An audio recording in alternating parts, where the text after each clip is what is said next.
continue la Gemara dans Masechet Brachot, Daf Lamed Vav Amud Bet. La Gemara maintenant est en train de nous faire toute une discussion pour savoir dans quel cas il y a le din de Orla. Orla, c'est quand un arbre, pendant les 3 premières années, ne peut pas manger ses fruits. Même s'il y a des fruits en général, ils ne donnent pas. Mais aujourd'hui, avec les produits chimiques, ça se passe. Même ça arrive aussi au temps de la Gemara. Et comme c'est marqué dans la Torah, Orlatem Orlato et Pirio, que vous ferez la Orla de ce qui est avec le fruit, Orlato et Pirio. Donc, on va voir qu'est-ce qui s'appelle fruit et qu'est-ce qui est avec le fruit. Et donc, comme on avait posé des questions par rapport au tzlaf, et que la Gemara avait répondu à Marava, quand est-ce qu'on appelle que c'est qui est le shomer au fruit, c'est s'il est pendant qu'il est sur l'arbre et lorsque le fruit a été déjà cueilli, ça se trouve. Mais en ce qui concerne pour le qu'on appelle ça, pour cette partie du tzlaf, du caprier, dont on parlait, une fois que le fruit est cueilli, il n'existe plus ce shomer, donc c'est pas shomer la pris. La Gemara lui pose la question, et Abaye lui pose la question, Pitma shel rimon mitzarefet, venet shelo en mitzarefet. Alors, la grenade, il faut savoir qu'une grenade, à l'origine, il faut voir ça pour comprendre. La grenade, elle pousse, et elle a bien sûr comme une sorte de petite couronne qui s'ouvre, mais avant cela, dans cette couronne, il y a quelque chose. Donc il y a la pitma et il y a le netz. En fait, il y a plusieurs choses. Et alors, il y a des choses qui restent qui sont sur l'arbre seulement, et des choses qui disparaissent une fois que le fruit est cueilli. Alors il lui dit voilà. Abaye dit pitma chez le rimon. Donc la pitma, c'est cette petite fleur qui n'est pas la fleur, cette partie couronne que de la grenade. Elle mitztarefet, ça veut dire si on a besoin d'une certaine quantité pour la touma, ça s'unit au fruit aussi. Vanet shelo en mitztar, mais le net, cette sorte de fleur, ne s'ajoute pas au rimon pour le shiur, pour la quantité qu'il faut pour la touma. Puisqu'on voit que le net, il ne peut pas s'ajouter aux fruits, parce que ce n'est pas de la nourriture. Et pourtant, on a étudié aussi en ce qui concerne la orla, les périmon, les peaux du rimon, c'est-à-dire de la grenade. Même qu'on appelle ça, cette fleur en question, clippé gozim, les peaux des noix. C'est que les noix, elles ont une peau verte d'abord avant d'avoir leur vraie peau. Et tous les noyaux des fruits, hayavim ba'orla, aussi on n'a pas le droit pendant l'orla, c'est-à-dire de les utiliser pour quoi que ce soit. Donc, et pourtant, c'est marqué donc le net du rimon, bien que les gabé, il n'est pas au chel, on voit que pourquoi il n'est pas au chel, parce qu'il n'est pas au moment où le fruit est cueilli, tu vois que quand même, ça s'appelle, qu'on appelle ça? Ça s'appelle shomer la pri, puisque pour la orla, c'est tafel au prix. Donc ça contredit la réponse qu'a dit Rava. Et là, Marava, il dit quand est-ce qu'on appelle shomer la peri? Pas qu'une fois qu'il est cueilli, mais une fois que le fruit apparaît, il existe quand même, comme le net. Et par contre, les capricines du caprier, eux, au moment où le fruit est fait, ils n'existent plus, ils ne sont plus là. Donc, ce n'est pas par rapport à cueilli ou non cueilli, mais ça dépend, est-ce que quand le fruit existe, ils sont là ou pas. Le net, tout le temps que le fruit n'a pas été cueilli, il est là, dans les rimonimes, mais dans le, comment on appelle ça? Mais dans le kafras, le kafras n'est pas là au moment où le fruit du caprier est là. Eni, comment tu dis ça? Tu peux pas dire ça va. Rav Nachman Marava Baravua. Voilà que Rav Nachman a dit au nom de Rav Baravua. Hane matrele d'orla asiré ou naasu shomer la peri. Ce qui est au début du fruit, même qu'il n'est pas à la fin, ils sont interdits puisque ça s'appelle shomer la peri. Il lui dit ve shomer la peri imatave be kufra. Mais carré shomer la peri. Et or shomer la peri, quand est-ce que c'est? C'est une fois que c'est au départ seulement, quand ces fameuses dates sont toutes petites, et ils les appellent quand même shomer la peri. Mais quand shomer la peri, alors Gemara dit non, tu ne peux pas poser de question à Rava de là, parce que Rav Nachman savoir là qui est Rabbi aussi. Rav Nachman il pense comme Rabbi aussi, et Rava lui il pense comme les Rabbanan qui sont la majorité, qui ne sont pas d'accord avec Rabbi aussi. Donc c'est qui pense comme Rabbi aussi. Dit Rabbi Yossi Omer, Rabbi Yossi nous dit c'est Madar. Alors, ces madars, ce sont qu'on appelle ça? C'est le raisin, quand à peine il commence à sortir, il est encore assoum et penechou péri. Donc, c'est Rabbi aussi qui pense que les fruits, même quand ils sont tout petits, ils s'appellent fruits. Mais les rabbanan ne sont pas d'accord. Oubliez rabbanan allez. Et les rabbanan ne sont pas d'accord avec lui qu'on appelle ça? Que ça s'appelle des fruits, les madars, ces petits débuts de raisin qui sont comme ça petits, ils les appellent pas des fruits. Donc, tu ne peux pas poser de question à Rava qui a considéré que puisque c'est juste au début et ce n'est pas quand le fruit est fini, donc c'est pour ça que ça s'appelle pas Shomer la Peri, puisque lui il pense comme Rabbanan. Le Gemara pose la question, Matkifle Rav Shimi Menardea.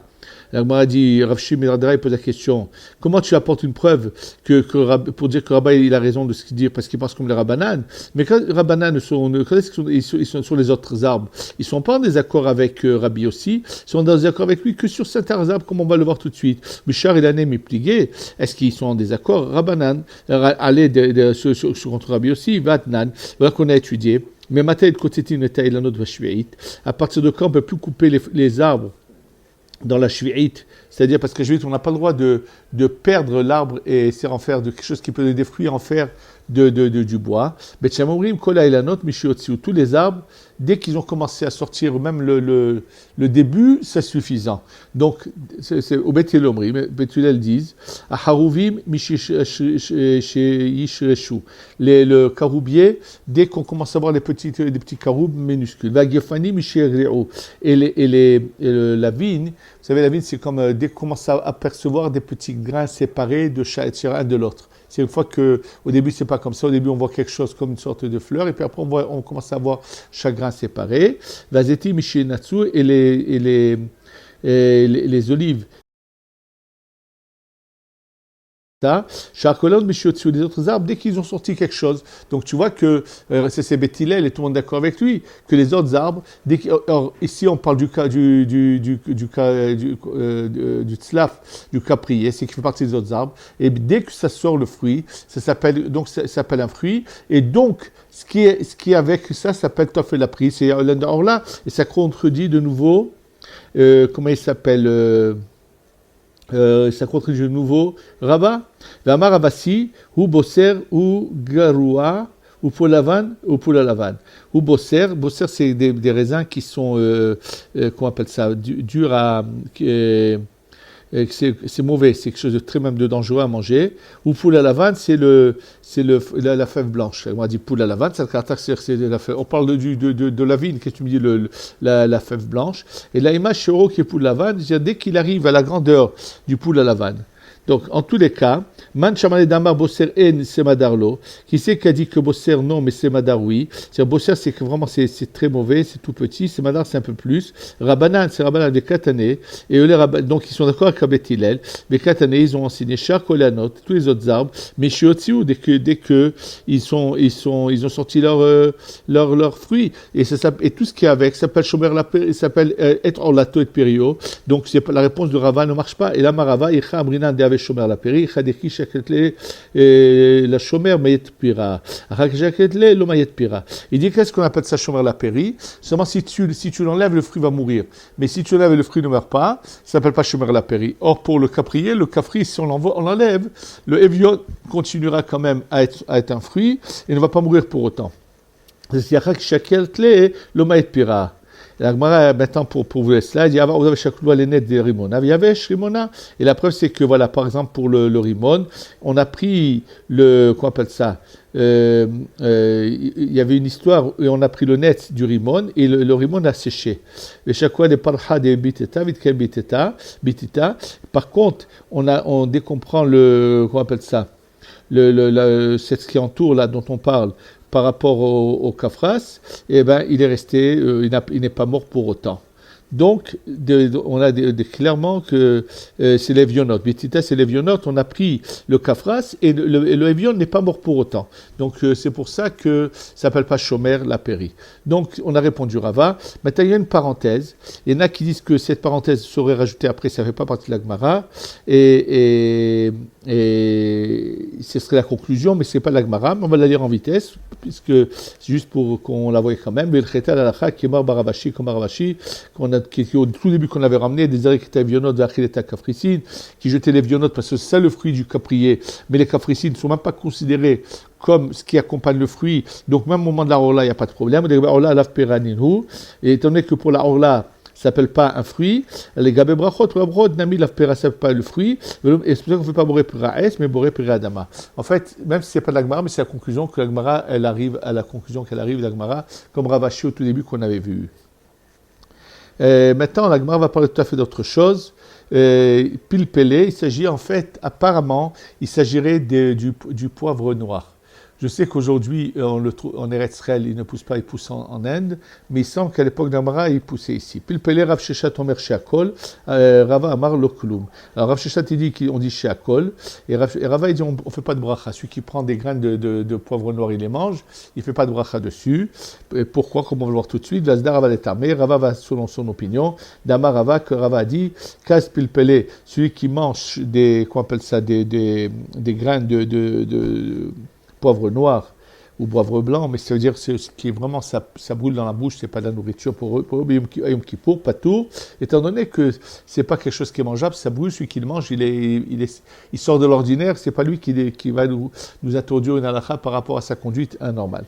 Et Gad Zemgvela, pareil pour celui qui mange le gingembre, mais Yom Kippour, pas tout. Donc, de cela, on apprend, c'est à la haute en question. Et la Gemara après continue, et comme on le verra, sur ce sujet-là.